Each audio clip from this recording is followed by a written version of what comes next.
Hi, I'm Dr. Keith Johnson. I was going to entitle this segment something about trying to figure out what my future plans were going to be. Something like, what do you want to be when you grow up, sort of thing. But the more I researched and thought and went over some of my clients and people that I've counseled, I began to realize how empty that is. That's a childish aspect of who we want to be. Fireman, cowboy. I remember a lot of things that I wanted to be, and I've done some of them. Actor, broadcast journalist, writer, author, books, spoke in front of public many times. A lot of things that I could do and want to do to accomplish. But the more I thought as I tried to research, I began to realize, wait a minute, maybe that's not the big question. The big question is not so much what do we want to do in 10 or 15 years from now, which is how all of us answer that question in the first place. The big thing is, what do we want to do today and tomorrow? Maybe our goals are a little bit too far advanced because of this modern day. We're so anxious to worry about what we're going to do, but we don't take time to think about who we are and how we can change and where we should change, not in 5 years when we get rid of that horrible habit we can't, but in 2 days when we've got a lady across the street that needs a sandwich because she's hungry, or somebody that needs to be adopted because they don't have a home, or someone that needs to be talked to because they need their feelings soothed, or somebody who might come to me for counseling where I can sit down and listen to their problem. Maybe that's what I have to zero in on. Who am I and what do I want to accomplish? Not in 5 or 10 years, though that's very important. And keeping that in mind is important. As I constantly repeat to you, where there is no vision, the people perish. But it's not a question of where the people are going, but a question of what we're doing right now to change this afternoon, or to change tomorrow, or to help somebody that needs a little guidance. Somebody might need a pet, a little dog or cat, bought for them and handed to them so that they can have a little companionship.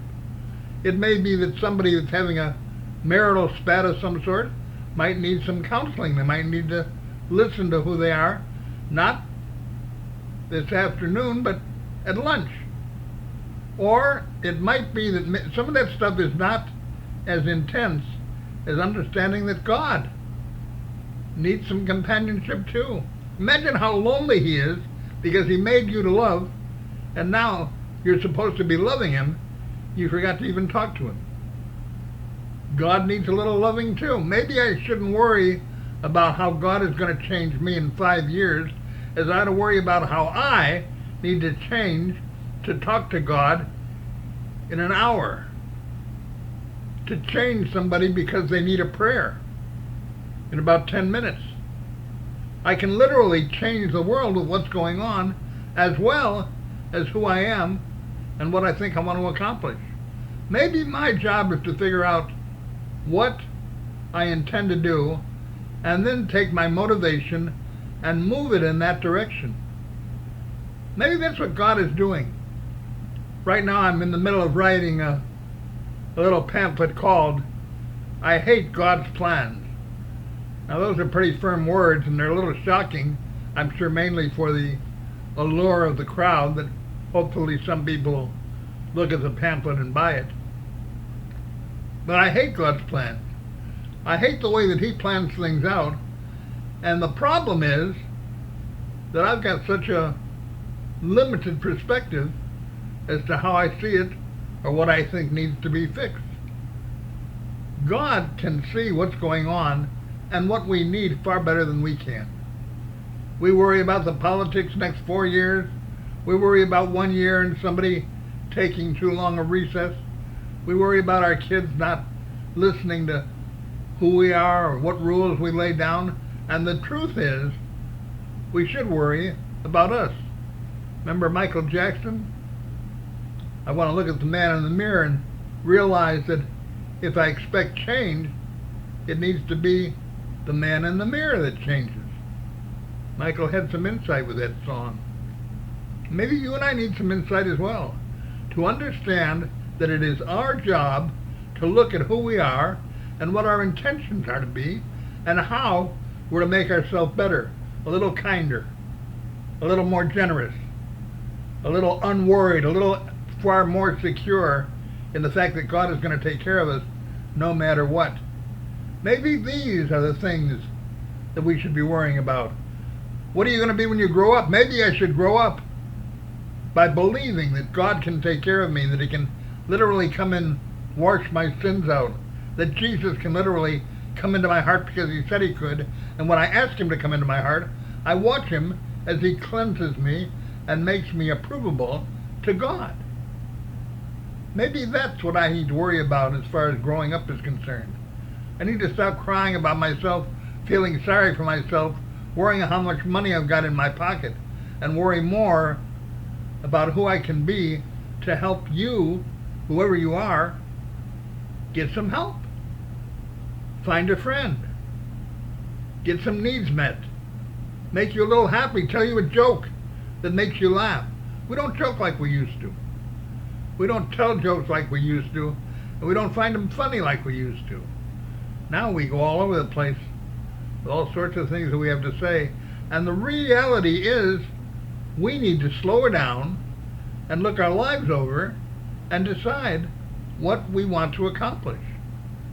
I want to make people happier. I want to make them less hungry.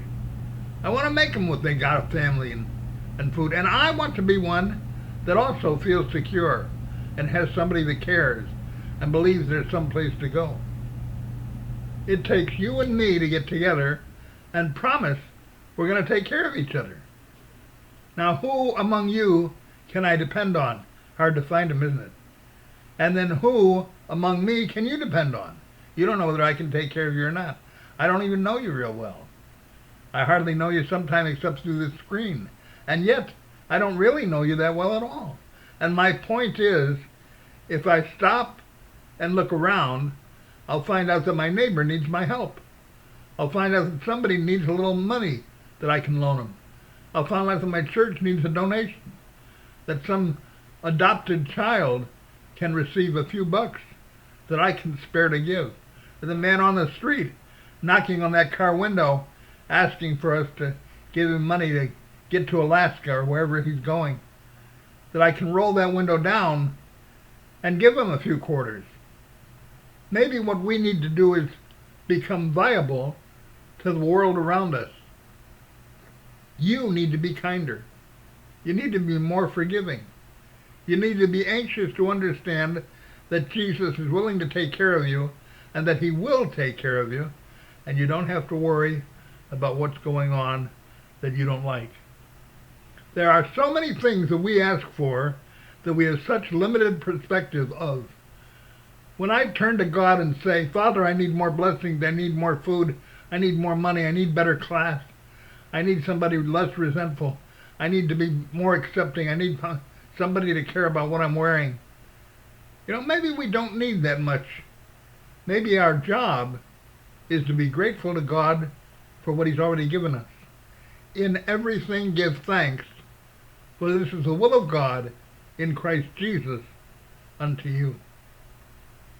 Maybe we need to listen to what God has to offer. And maybe we need to be a little bit more permissible in people's mistakes. And maybe we need to sit back and say, I'm not going to worry about this. I'm going to make the world a little better, and it's going to be glad that I'm here. Instead of worrying about the fireman or the doctor or the lawyer that you're about to become to make yourself successful for Mom's sake, bury Mom's desires in the ground a little bit. Worry about your own needs. What does it take to make you successful? What does it take to make you happy? What does it take to make you more secure? Jesus said, in the world you shall have tribulation. But be of good cheer, for I have overcome the world. Did I hear that right?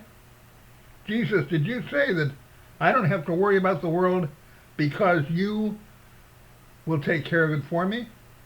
Did you just say that you'll handle the problems of the world and I can go about my business and feel a little secure in myself? Well, that's what I need to do. And that's what you need to do as well.